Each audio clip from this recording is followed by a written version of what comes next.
All right. How's everyone doing tonight? Hello. Yeah.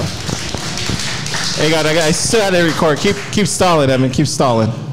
Keep stalling. What's new in Zeus? You can plug it to our audience. Oh man, we are constantly shipping.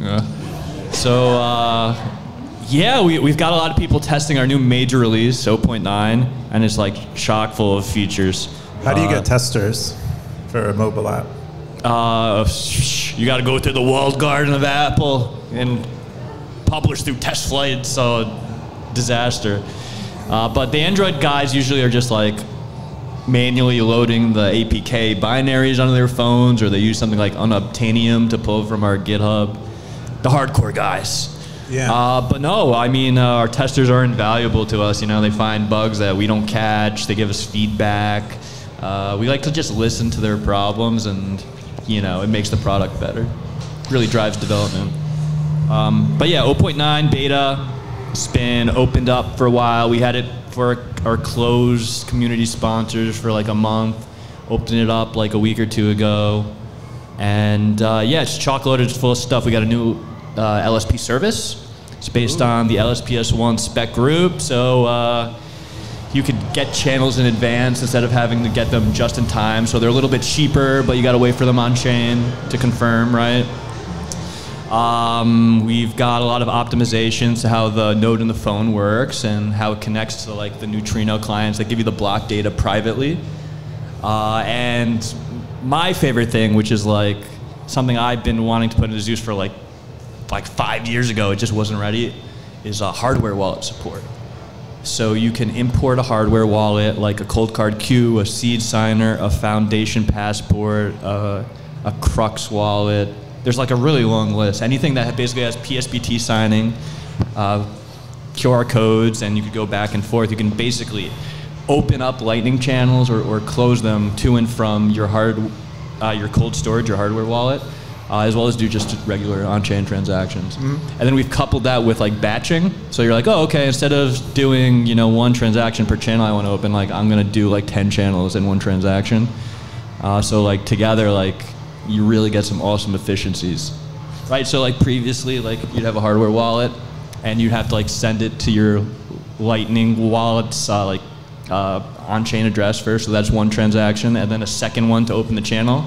Now you could do it all in one and have like the segregation of your cold storage funds and Lightning. Oh, really? Have like a direct relationship. So, you know, it's definitely for the more hardcore users. Like my mom's not going to be doing that, right? But now that we have the option, it's really cool. How numerous do you think hardcore users are? Like on a relative basis? I don't know. That'll be doing interactions like that. Like, it would be crazy if we had even a few thousand people doing that like that. But a few thousand, that's quite a few. That's pretty good, you know. Like Zeus has definitely undergone some growth the last year, especially as it's gone from this sort of remote controller tool to like a formal wallet, right? Where you can just hit one button, have a self-custody Lightning wallet just in the app on the phone. So, you know, we've got probably like, I don't know, somewhere between 20, 30 or so thousand users. It's sort of like hard to measure though, because we got like a lot of metrics from the App Store, but a lot of people are also just sideloading it, pulling it from GitHub or pulling it from the website, and things get a little cloudy there. Yeah. Wow. Dude, that's amazing. Yeah, it's been quite a ride. And you know, to see how much we've accomplished, but also knowing like, it's still really early. It still feels like the first inning, you know? Like, yeah, I'm only using Lightning on a regular basis if I'm at, you know, a Bitcoin conference or if I make my way down to El Salvador. You know, it's not widespread, but, you know, I'm really optimistic about that changing over the next couple of years. How big's your team? Who's rolling out all these updates? Is it just you? It's me, and we got one full-time employee. Where'd you poach him from? Where did I poach him? What Bitcoin company was he working for? The poaching is just starting now. I've got my eyes on guys I'm poaching. No, Shubham was actually my mentee in the Summer of Bitcoin program, which is fantastic. It takes like all these university students from India, right? And they match them with mentors, and they just ship awesome free open source code. So I met Shubham like 3 summers ago, and then he graduated. He had like pivoted from doing physics to computer science, and he had been doing a couple contributions to Zeus. He went out into the field and he's like, Evan, is there any chance you'd potentially hire me? I'm out in the field, I'm learning a lot, it's okay, but my workplace is a little toxic right now. And I'm like, okay, let's give it a go. And we've been at it. It's been a year and a half we've been doing it full time. And we've shipped a ton of stuff, like tons of functionality in the app. I think Car wants to start the podcast. No. But you guys are shipping Go binaries to Go for it. iOS devices? Is that? Oh, yeah. Well, we compile LND Mobile, which is Go, and then in that we also have like our Lightning Node Connect stuff. It's a little crazy doing Golang on mobile, but we're making it work. Okay, I should ask you about that maybe another time. But No, this is great stuff. I think everybody wanted to hear about it. Okay, Yeah, cool. Thank Yeah, you. I mean, thanks for first- just letting me riff for it. Yeah. I would say if you've never seen this crazy show before, it's called Stacker News Live. We're here in Nashville. Stacker I think it's Tennessee. Somebody said Tennessee has 2 time zones. Is that true? Where? No, it does.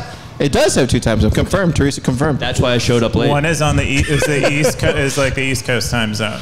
Why is that Where's though? that line? Like, at? yeah, where's the line? Nashville's on the East Coast side, and then there's a big line you come to it, you have to cross over it, and then you're in Central Time. So you could go back to the future and forward in the future. Are we That's in- kind of cool. Call the people up in Knoxville, and they'll tell you what's about it.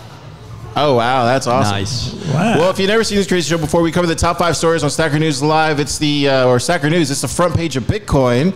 Does anybody here a stacker? Oh, yeah. Everybody. Well, to almost everybody. I mean, the camera isn't on the crowd, but it was 3. It was like 3 It was 3 hands. people. Okay. I invited my friend Evan here to come, and because I was like, get the Zeus, the god of war. What Car really wanted was a wallet fight where we'd have all the wallets on. They're all too scared to show up. They were. Zeus is the only powerful wallet god. No, I mean, I was talking about Roy from Breeze, and we had a panel today, and it was fantastic. It was me, him, Desiree from Thunder Games, and Frank Corva moderating. It was founders on the Lightning Standard, and we were just talking a little compare and contrast on the Breeze brand and the Zeus brand. Where like Breeze is like, oh, it's nice, it's cool, it's chill, and Zeus is like, I want the blood of the Titans. Yeah, it's like a metal band of wallets. So we could pivot and it'd make great metal merch. Yeah. But anyway, I just want to say thank you guys so much for having me. This is a historic first live Stacker News, right? Privilege. So it's a real privilege and honor. You guys have a wonderful website over at Stacker News. I honestly don't post as often as I wish I had the time for, but going Everyone's on a there, lurker. seeing the zaps, come in, and seeing the great content, plebs helping each other out. I'm just always really pleasantly surprised at how good the content is on the website every time I visit. Thank you. Yeah. Well, let's get into the top 5 stories. As you know, I don't read the news. I don't pay attention to this stuff. But this guy does, and this guy does. So I want you guys shouting if you guys disagree with us. Definitely do that. It would be good for a live show. And the more shouting, the more opinionated you are, the better. Let's really get this going. Let's really try to break the internet. The first top story is Joe Biden withdraws his nomination for the 2024 presidential election. 171 comments from Tom K. July 21st, news territory, 3,158 sats. Keyan, who's Joe Biden? Yeah, I mean, unfortunately, it's the political season, and Stacker News has gotten kind of political. If you don't like that kind of stuff, but there's been a bunch of stuff going on in the political realm, where Joe Rogan was the nominee for the Democratic Party, not through an electoral process, but through a sort of weird process, and then he had that debate.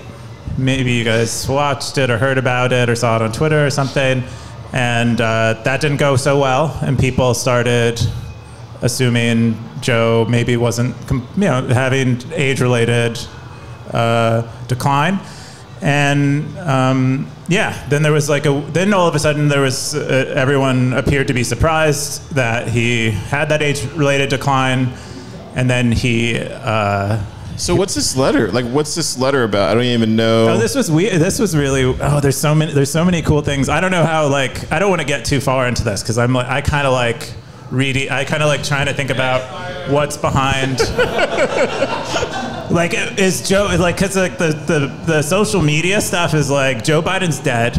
Someone Shut else. up, really? Yeah, no, Joe Biden's dead. Yeah, there was someone like in his cabinet wrote this. And because like the signature, like people were like, you know, like the conspiracy theorists, you know, a lovable bunch. I don't mean conspiracy theorists as a derogatory term, but they're like looking at all of his past signatures, like doing forensic analysis on his signatures, and he's never signed another document with a signature before.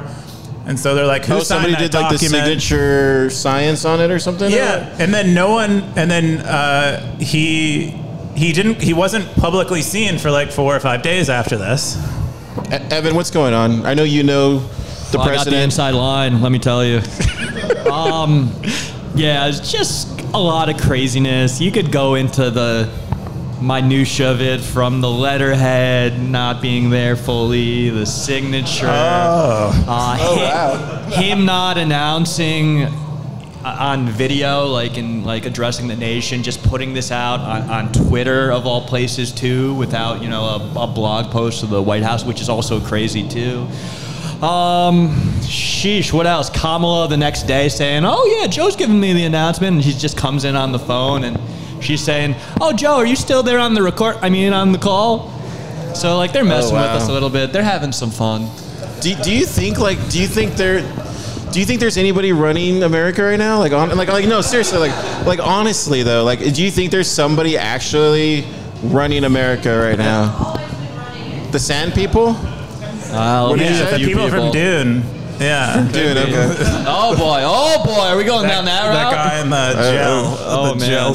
guy who hovers. What do you think? Do you think somebody's actually running? Do you think it's really, like honestly, do you really think it's Joseph Biden? I think it's really Joe Biden. The conspiracy theory that I like is that this Joe Biden thing was a psyop to distract from the assassination attempt on Trump. And that what they did was they purposefully put out this letter that would stir up social media and get people distracted. Because like social media was like in a complete frenzy trying to figure out what happened in the assassination because they couldn't hear about anything.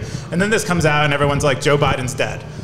And then 3 or 4 days later, they're like, Joe Biden is alive and well. Look at all these crazy conspiracy so they want somebody to be like, discredit. They want they want sympathy for him, is what you're saying. They want the sympathy vote? No, they're trying to discredit anyone who doesn't trust their narrative. And so they concocted something that would bait them into a narrative that they could prove was false, and then say these people don't have any credibility. They're prone to suspecting that we are nefarious regardless of what happens.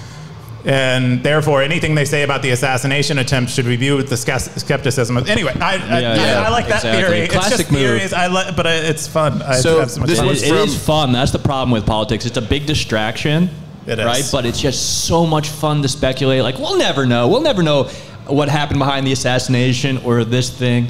But you just speculate for hours and hours. It's just so much fun. So we got it from 0245 whatever. It says, all the Dems have to do is pick anyone under 65 and they will win. The only reason no one has noticed Trump's mental decline is because he never made much sense anyway. A magic 8-ball has a more cohesive thought process than the Orange Man. Tamales came underneath him, says, do you really think that? They haven't had time to build up a candidate for months. Then he says, I agree that he has a tendency to spit nonsense. Keyan, what do you think? So I think Michelle Obama is going to be the nominee for the Democratic Party. I'm calling it right here, calling my shot on Stacker News Live. But I think that'll happen during the DNC at the end of August. Both of them, Kamala and that one?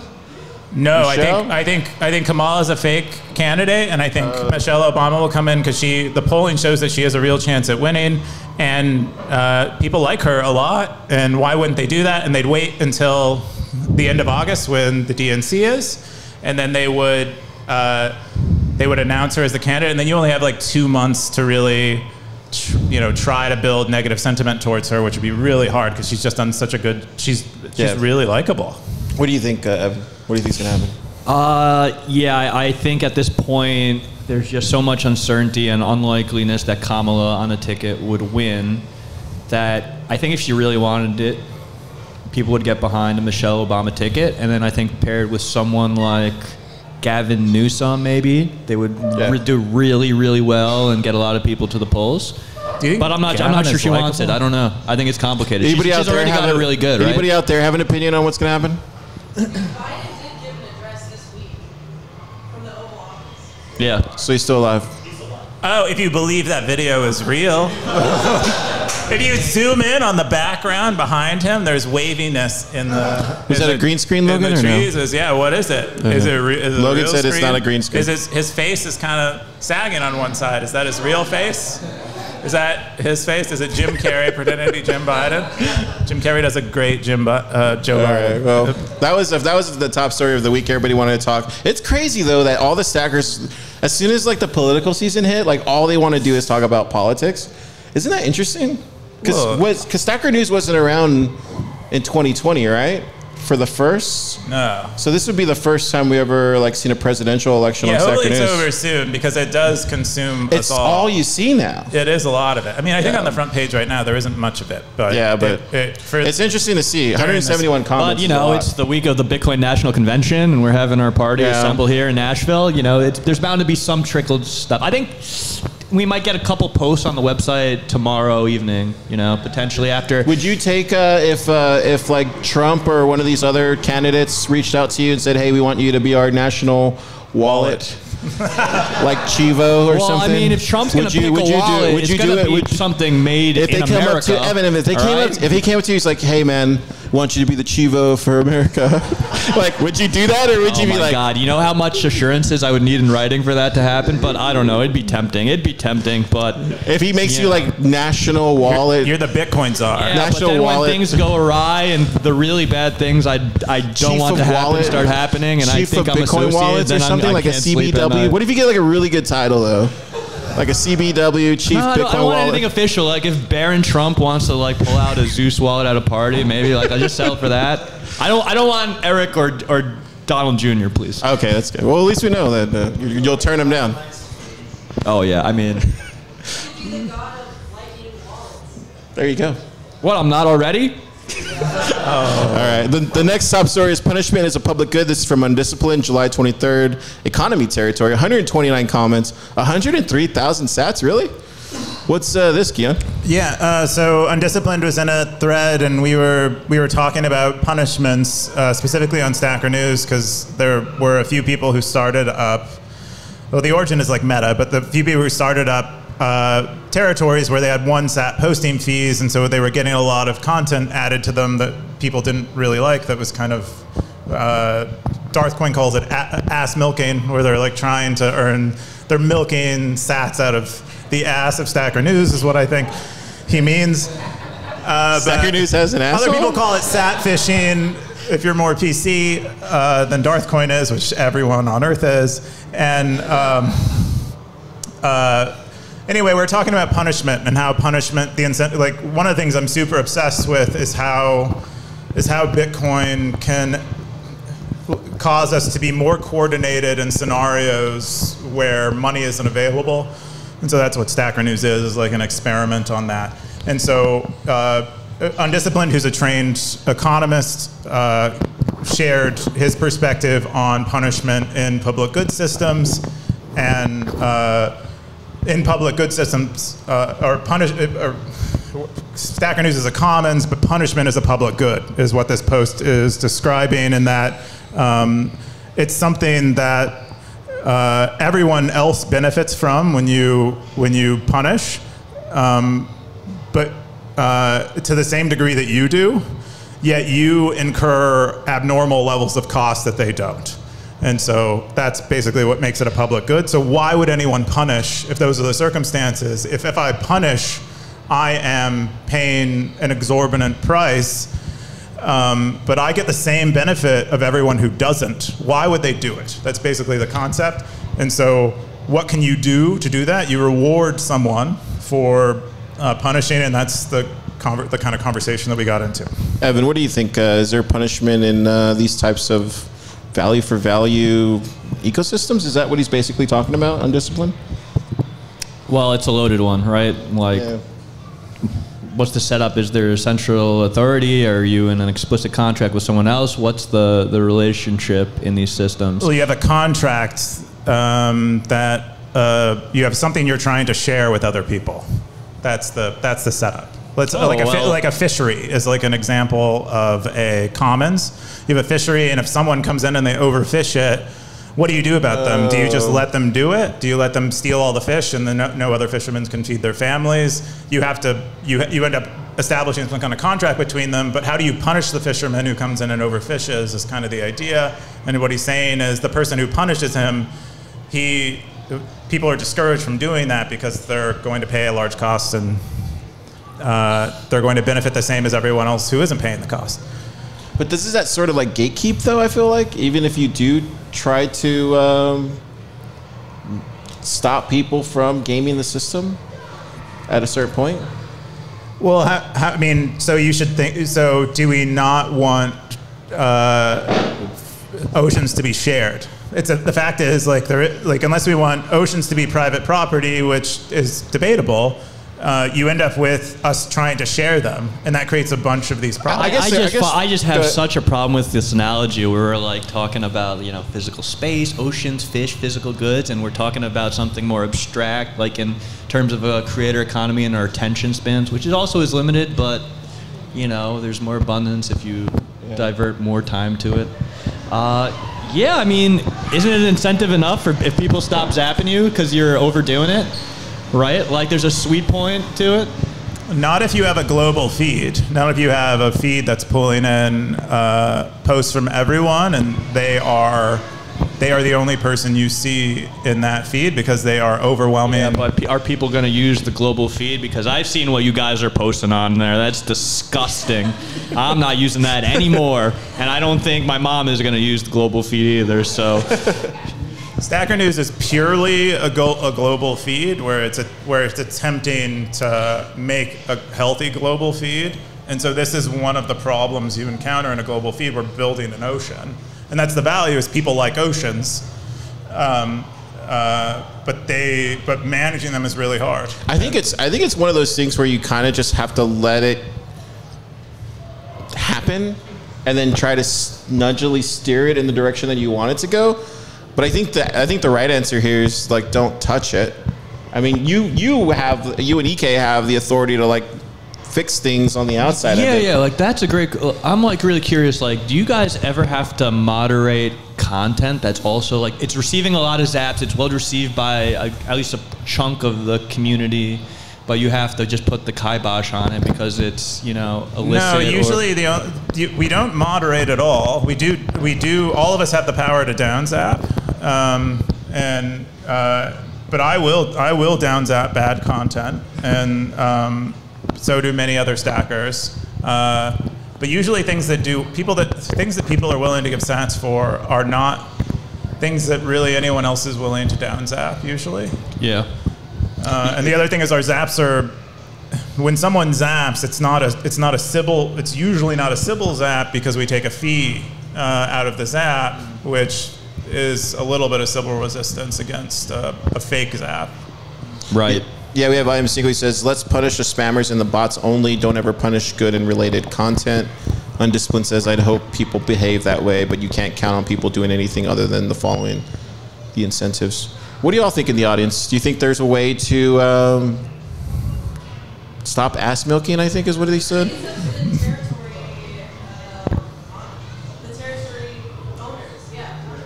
Okay. Like I've seen Siggy kind of give a warning message, like I'm not going to down zap you this time, but this is why I do it. Oh, wow, he does that? Yeah. Wow. Or like if it's AI generated. It's just, Oh, wow. I think that's cool.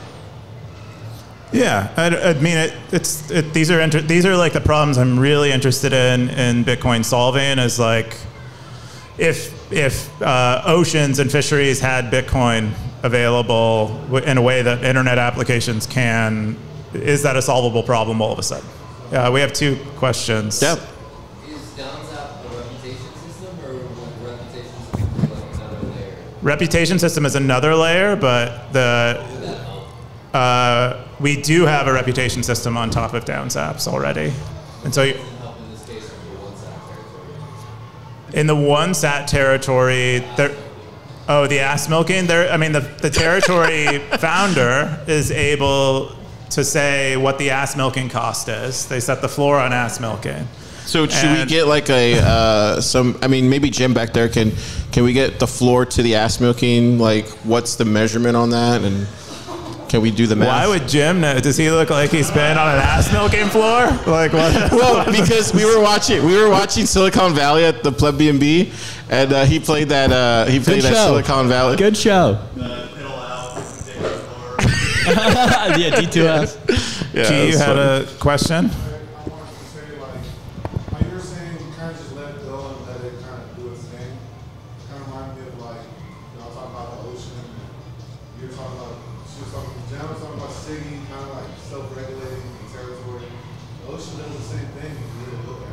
Oh, wow. Yeah, it's its own self-regulating ecosystem, right?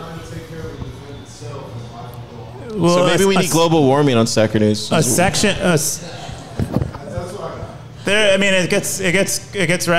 gets kind of complicated because the territory is still tied into the globe. It's like part of the global ocean, and so if all these shellfish mostly reside in one part of the ocean, and you fish them all out, eventually you can cause an extinction event for the whole ocean. So that's kind of, but anyway, like there are things that can be done that that separate that part of the ocean from. It's so crazy. I wish there was a difficult adjustment algorithm for fishing those crawfish. Well, that's something we've discussed too. That's basically a, God, what is that called? It's like surge pricing. Like that's what Uber does. That's what Bitcoin does. And so we could do surge pricing. Interesting. But these are like all the fun things you can do with Bitcoin that you couldn't really do before.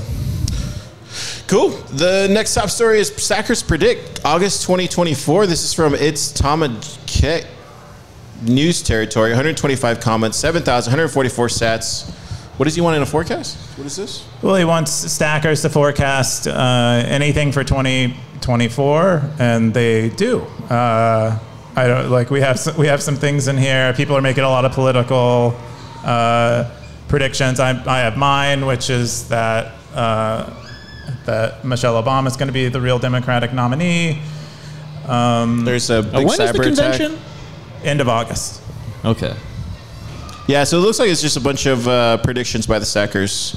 Do you guys have any predictions for 2024? Any predictions anyone wants to share? Bitcoin to 100K. Wow. I like that one. Wow.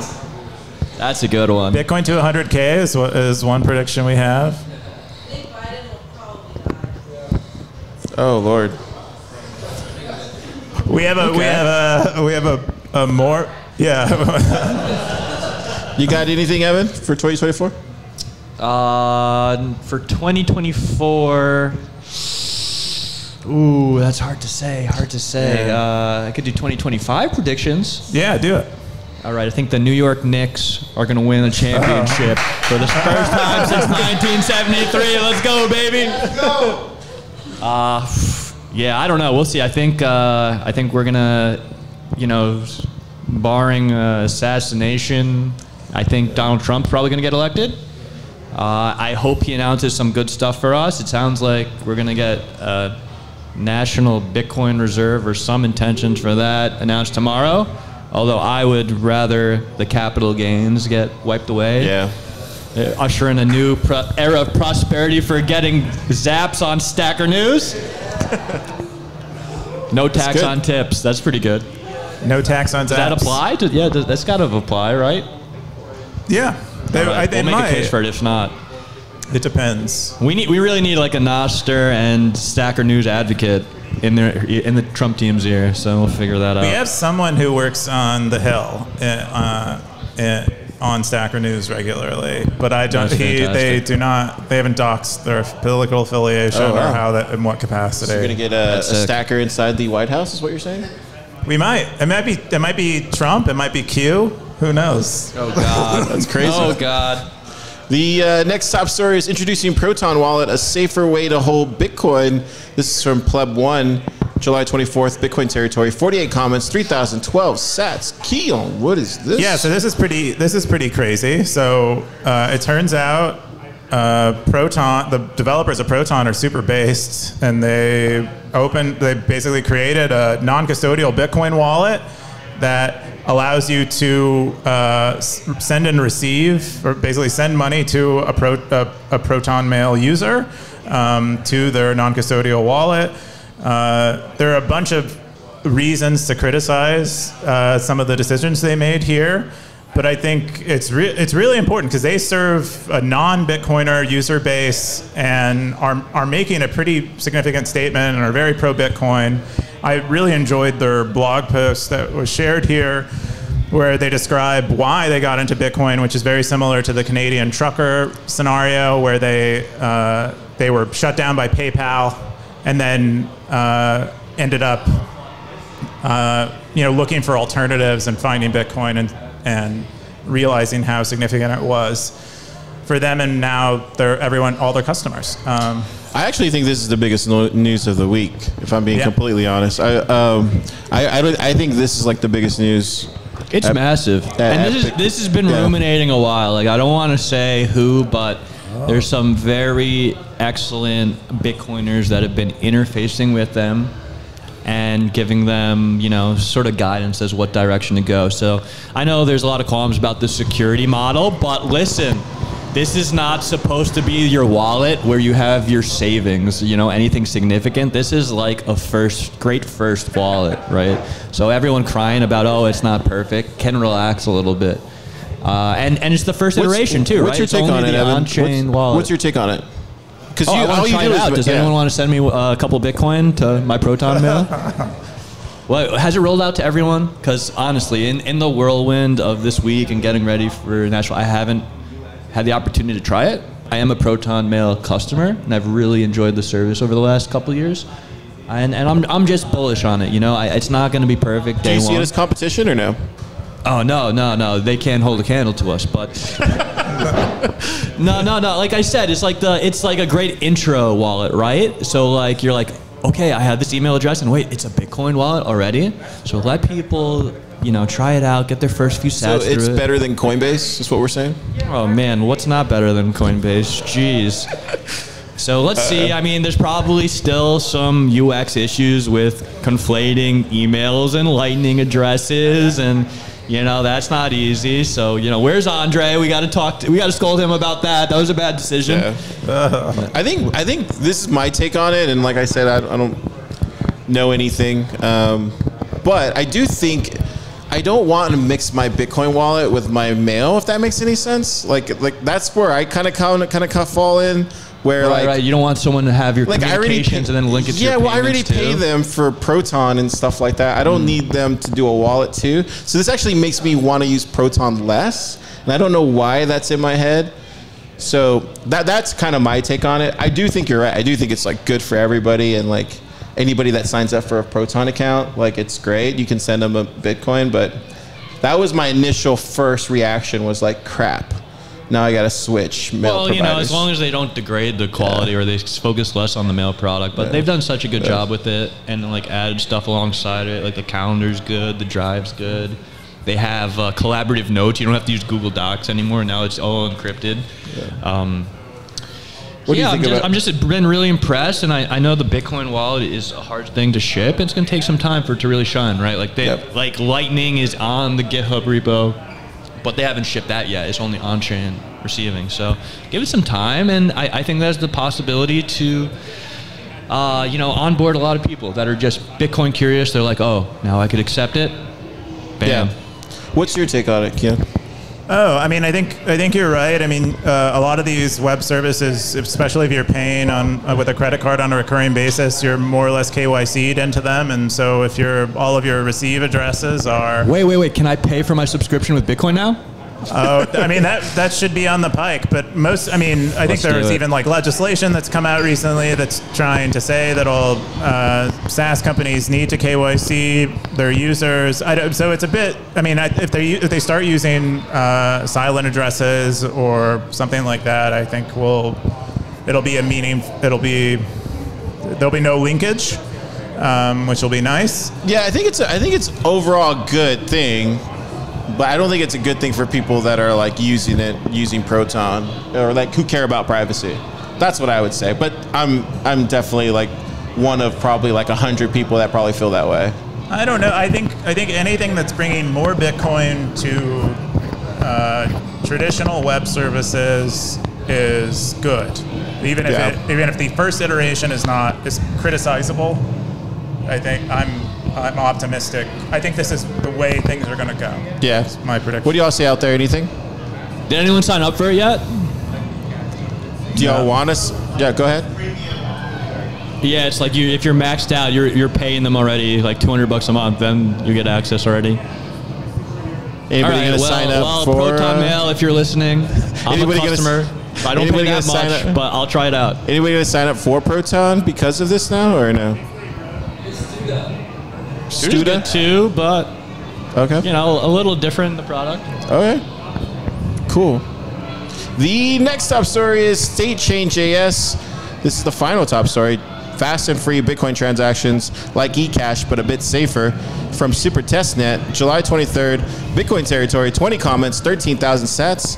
Keyan, what did Super do now? Yeah, I wish Super were here to talk about this because I'm not super state chain literate, but Super's like traveling the world or whatever or something right now.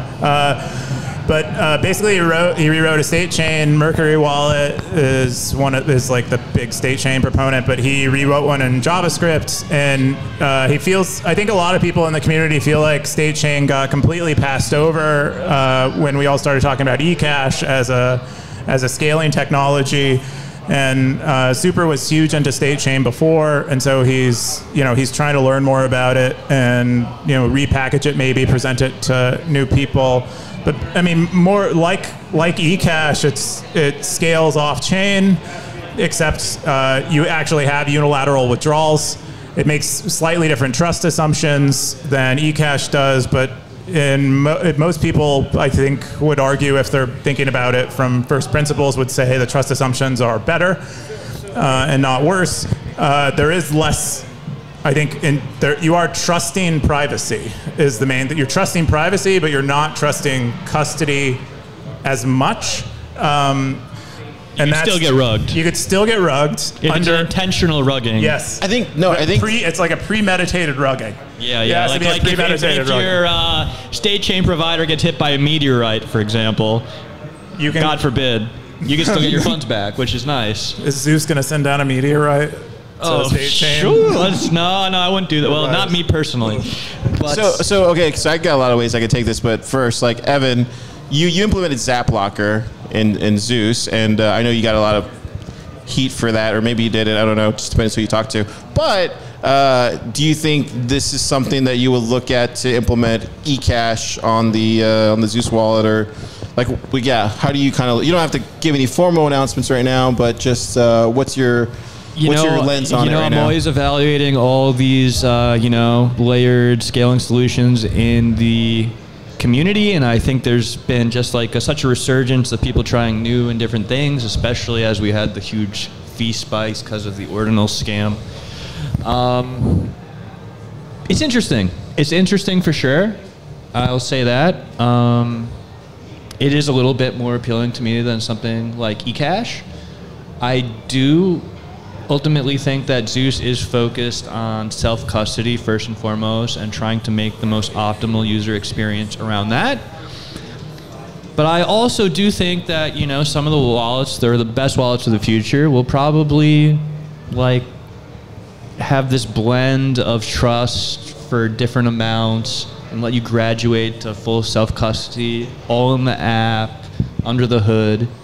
I think the stuff that the Muni guys have been doing is directionally correct. It might just be a little too early. Yeah, definitely. And it might not just be ecash straight up as is. But I we'll think see. It's going to be really interesting to see how we can provide these benefits for these users using these other schemes without making it more complicated. You know what I mean? Because there's points where things hit the rails and they get exhausted. Like, for example, the Fedimint DNS thing. Like, that's a situation in which technology that should have made things easier for users made it much worse. And I think it's very easy for that to happen with most of these schemes, especially if you do them in a hybrid form. But nonetheless, like, we're having like a renaissance of these ideas being tested. And yeah, it's just like an interesting contrast between, you know, what we can do today with what Bitcoin provides now, and people also looking forward to like adding soft forks to Bitcoin and focusing on the functionality that will enable. You know? Yeah. You can't let perfect be the enemy of good right now, so there's room for both those schools of thought. Super said, it didn't occur to me till today, but state chains have one very meaningful privacy advantage over ecash, which is this: an ecash mint can do shotgun KYC on its users by telling them, I will not permit any more transfers or withdrawals unless you first submit your identification documents at this website, insert chainalysis.com/equivalent here. But if a state chain operator tried that, users could laugh in his face and use their already signed unilateral withdrawal transactions to leave him behind forever.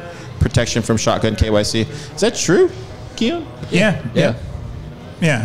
They would have to rug the whole mint entirely and reissue it. Okay. Otherwise, but if they just say, hey, provide your registration, like, no, that doesn't work in this scheme. Definitely go read this one, because he even posts, like, I don't know, right or wrong, Telegram messages of people rugging people with ecash stuff. Yeah. Which you don't really hear about. Good on Super Testnet for being a champion of fixing things. Doing stuff. Brilliant, man. Do y'all have Love him dearly. any opinions out there? I know there's one guy in the back there that probably has a really strong opinion on it. I didn't.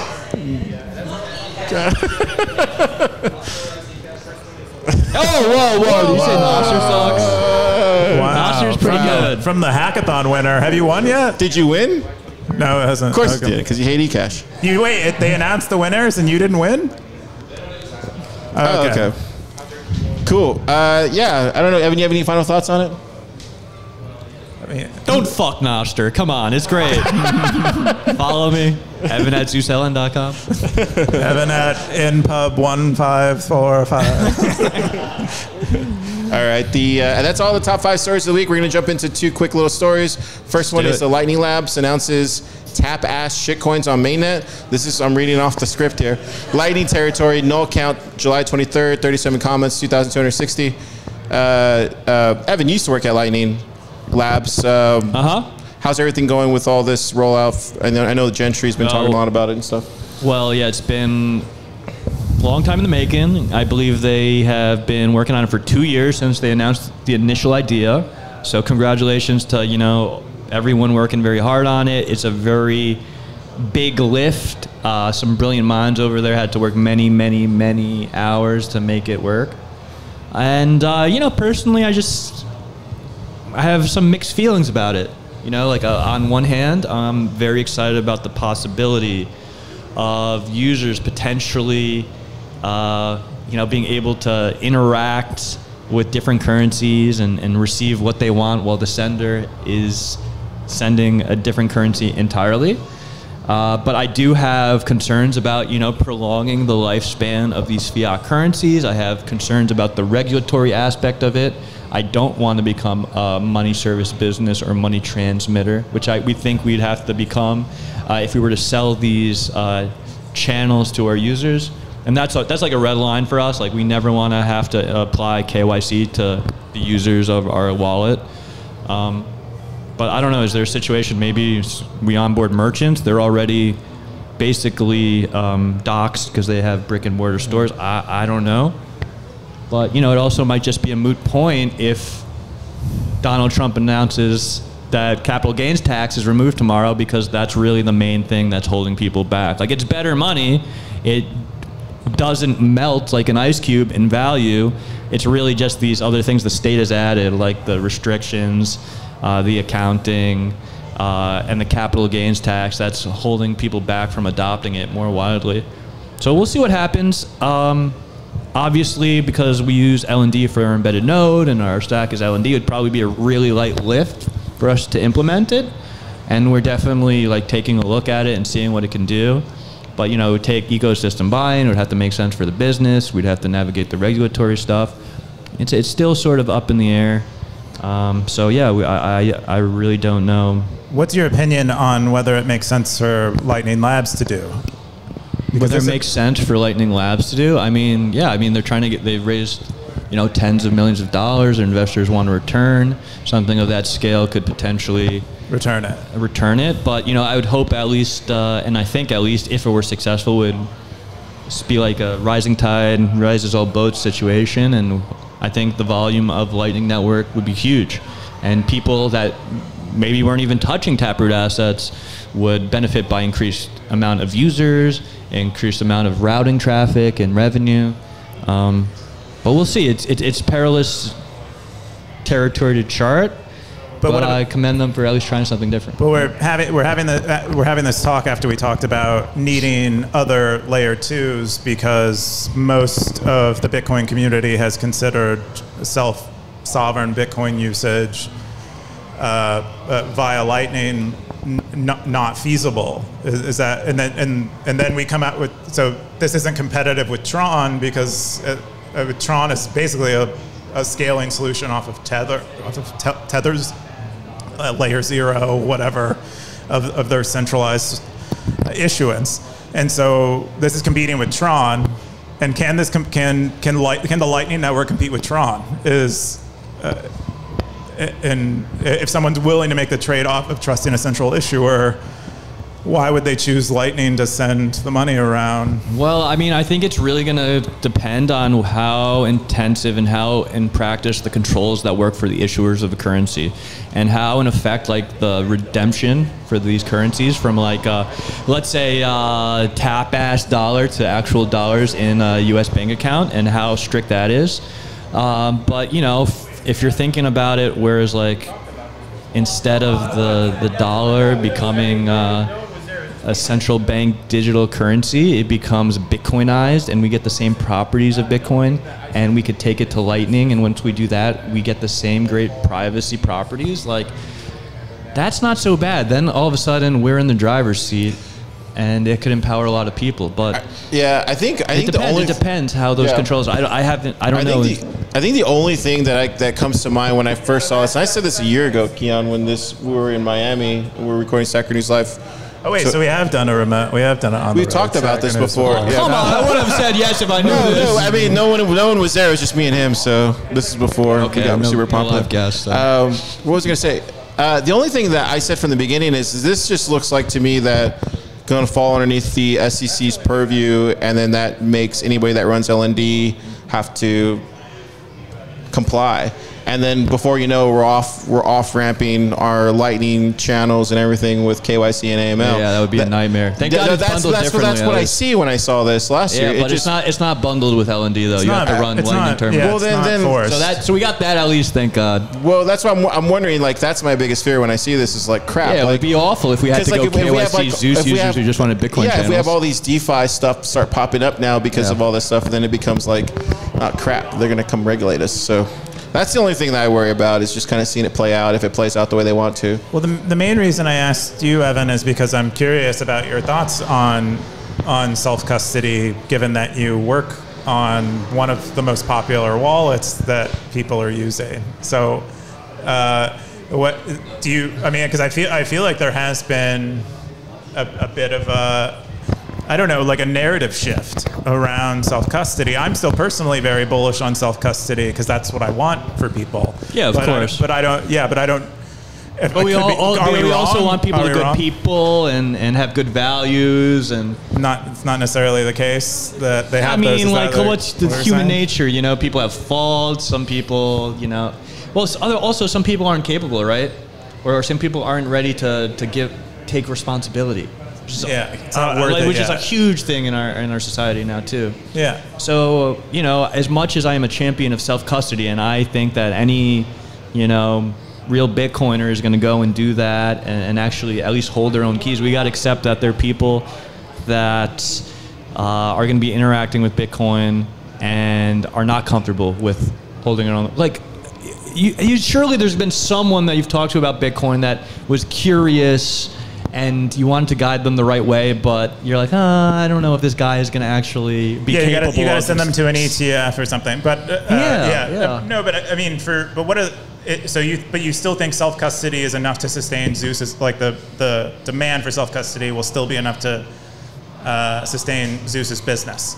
That's basically the. Oh, I mean, there will be enough to be viable. I think if people keep using Lightning Network payments, no matter how the average user count shifts, then yeah, of course, like we'll be interfacing our LSP with, plebs running nodes on their phone, people running routing nodes, corporations, like anyone who has demand for channels. And as Lightning Network usage goes up, there'll be more demand for our product. So, it's not really necessarily a thing that's entirely decided on self-custody, but we're going to keep optimizing for that. As much as all these other schemes are enticing and very exciting that people are experimenting with them, we're always going to build for the Bitcoiner who wants to self-custody and have great privacy and have control of their financial destiny.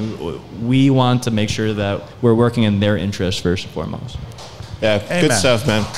Well, I wanted to bring it up because I thought it was interesting, and we've been covering it on this show for a while. The other one that we want to bring up was CASCDR update, YouTube Crackdown and Adapt and Overcome. This is from CASCDR, Builders Territory, the best territory on Stacker News. July 24th, 13 comments, 50K boost, 2,253 sats. Jim, you want to just come up here and talk about it real quick or no? You could take my spot. Yeah, just real quick. We don't got that much time, so just real fast. So something happened this week with YouTube, and then you were like, what's going on? Yeah, what's up, guys? I'm Jim from CASCDR. So, we found out last week, just in time for my vacation, that there were problems with the open source YouTube tools that we're using to scrape. Ooh, rough. And so, I knew this day would come. I was hoping it wasn't while I was on the beach hanging with my family. So I put a pause on that. Ended up coming in with a solution that just uses RSS. We knew this day would come. We're gonna have to swap them in. To me, that tells me we're over the target. We're creating value, and that Google's trying to hoard that value now. And to me, it just underscores the importance of open systems. Just like what Evan was saying about, he wants people to be able to control their financial destiny. Our goal at CASCDR is to make AI work, for the people, for individuals to get the productivity benefits and other benefits from LLMs and the AI revolution, and not surrender that to people that are trying to, predate on them. So that's basically what the post was about. Evan, you ever mess with any of the AI stuff? Okay, AI in general, yes. There's a couple tools that we've really used that have been helpful. We found that some of the code languages have proven to be pretty good code assistants, or at least get you on the right track on certain tasks that you might not have been familiar with. We use AI to generate a lot of the graphics for Zeus. We did like a really cool graphic for our after party yesterday after Rabbit Hole Recap, and had like Zeus like holding a rabbit in his hand. Oh, nice. So fun. I love the mosaic on Zeus, by the way, like when it's loading. Oh, man. Yeah, that's a shout out to a Sunday Afternoon Studio. That's our friend Lebanese Hodl. Unbelievable branding work. Yeah, that was just a dream come true collaboration. But yeah, AI has a lot of potential. Obviously, we've already seen what it can do today. Who knows how powerful it can be in 10 years, but if people are going to gatekeep it and try to put up controls and use the information that you're feeding into it against you, that would be awful. But on the other hand, if we can, shorten it up with free and open source software, we have the potential to enable human flourishing like no other. So people trying to do that is massive, and it's like the odds are stacked against you. The biggest AI company in the world is called OpenAI, and it's the farthest thing from being open, and there are billions of dollars being thrown at it by some of the worst people on the planet, and you have to compete with that. That being said, it's a worthy mission, and if you just gotta try to make change for individual people, and slowly and surely, hopefully that snowballs as long as you've got your eyes on the target. I mean, to me, what I always say is, Vikings row faster than slave ships. So yeah, okay, they have all this money, but like, are they really thinking outside the box? Are they really like Bitcoiners? Why do Bitcoiners punch so far above their weight? It's because we're free thinkers and we actually have the values, and we're quality over quantity. So I fundamentally believe that, and I think if you sprinkle Bitcoin in AI, it had superb sender privacy for both 11. That's super helpful. So you have the assurances, the privacy assurances from that. That's fantastic. And I think just the fact that I think there's not going to be a centralized monolithic AI. I just don't see it happening. No, I mean, it's already such a competitive landscape right now, right? Yeah, and so what that implies is there will be expert AI in different areas, and what that implies is that they'll have to interoperate, and if they have to interoperate, they might have to pay each other. And if they have to pay each other, then it's going to be like a human economy, but with Bitcoin. That's pretty cool. How do you guys see it out there with the AI stuff and Bitcoin like playing out? Sam, I've talked to you about this. I know I've talked to you about this, Michael. Docs, by the way. I think there's a couple interesting tensions with it. Yeah?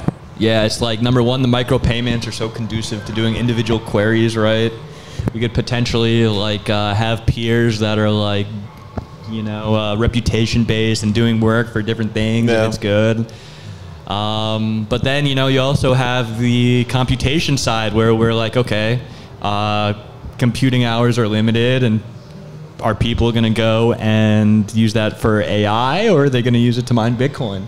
And that's an interesting tension where I think short term, maybe we have these data centers that are, since they have so many resources and power in them, you see AI and Bitcoin mining in the same facility.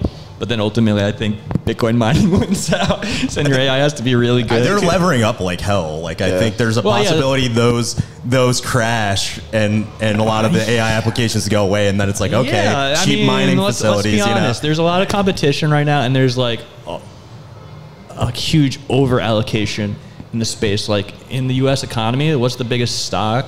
It's like Nvidia. Like that's insane. It's fucking crazy. The entire U.S. economy, graphics cards that I could play GTA 5 on. Yeah. There's the biggest. I think whoever figures that part out, like the intersection part between those two, is the magic. And I think whoever figures that out is going to be a very rich, very, very rich company. I think we have the pieces, just no one's been motivated enough to put it all together. But it's kind of hard to see how they fit. All right, but we got them. Like we've got Lightning Network, we got BitTorrents. We got reputation-based systems like Nostr. Someone glue this all together. This is like a $1 trillion company. That's another thing. Please add me as an advisor, please. There's another thing I want to bring up is like for scraping, it's a huge challenge. We tried going through proxies, like we went through a whole process, and they were like, all right, scrap it, forget YouTube. But if something like LTOR succeeds, then they're not going to really be able to stop scraping. Now you can just literally just, effectively tunnel into somebody else's IP address and make queries, Thanks for coming on, Uncle Jim. We're going to cover the top stackers of the week real quick. We got like 10 minutes left, guys. So top stackers of the week, the most... Keyan, what's... If anyone wants a hat, I'll give come to me after it, and I'll give you a hat. I have 2 shirts. I have one medium and one small, and I have... Number 1, we got Indiscipline. Yeah, go ahead. I'm a man of many number hats. 4, Bell Curve number 5. Top stackers. Top stackers usually. Then we got the most boring segment. Is it the most boring segment in Bitcoin? No. Really? Wow. The Cowboy segment is not? I thought it was. Okay, well, turns out it's not the most boring segment. We got Keyan at the top. Somebody's hiding. Bitcoin is the future. Sweet. Undisciplined. 117. Blockchain. Boop. You can leave them out. And I think that's it. Keyan, what are you doing this weekend? I'm going to a conference. Is that the conference that's going on in this town? Yes, it is. I'll be here. I don't think there's another one going on yet. And I've been spending most of it in my hotel room, which is... Really? Yeah, I know. Yeah, why didn't I see you out last night? So you came out. I thought the WAV Lake was sold out. Someone told me... No, it wasn't. It was, okay. Is that how it's pronounced? Wav Lake? That's what I say. I thought it was Wave Lake. Wait, let's get it from the source. How do you say it? WAV? I thought it was Wave Lake. Okay, fair enough. But Wave has an E at the end of it. Wait. Dot web. I would say dot web. Wait, guys. Well, we need more context This here. whole Okay. time. Is it GIF or GIF? Oh, it's GIF, GIF, for sure. yeah. Okay. We have some semblance GIF. of sanity capping over here. Okay. Am I consistent? Is that? Oh. No, I'm a little more confused. What It's are you okay, doing though. this week, Ken? So what are you gonna do? Just gonna stay in your hotel? I mean, my hotel has these really nice robes, and they're like kind of. It's like a weighted blanket. Dude, go outside. I know. I'm gonna go. Are you gonna do the Trump thing? Are you gonna go see no, Trump? absolutely not. Why? I actually Are you think it's a afraid or something, terrible or what? idea. Are you afraid or I don't know something? why they turned a technology conference into a political rally. It's stupid. Dude, so we were in an Uber with a guy who worked the venue, and he said that an Uber. an Uber, yeah. And we were driving. The guy said that Trump is not gonna get out of the car until he gets to like the stage, like he's gonna come through the You're driving thing. through the They venue. got him a Yeah. Pope-mobile? Yeah, pretty much. That's so cool. What are you doing this weekend? What am I doing this weekend? So I fly back tomorrow morning, and then I'm gonna be at the lab working, and probably just hang out. Oh wow. We got PS. He says a good stew. LMAO. I don't know what that was. He said non-compliance. This is the way. Is non-compliance the way, Evan? Don't comply preemptively and leave markets before there's laws passed. Don't do that. Don't just let the DOJ determine what's legal or not in the land without fucking Congress passing a law. Don't do that. But no, I mean, peaceful non-compliance on certain issues is definitely important in certain issues. You also have PS. But He it's says, It's hard. political It's hard though. Statement. he said non-KYC cigarettes. Are cigarettes KYC'd? I don't. Oh no, they do check your ID. Oh, yeah. there you go.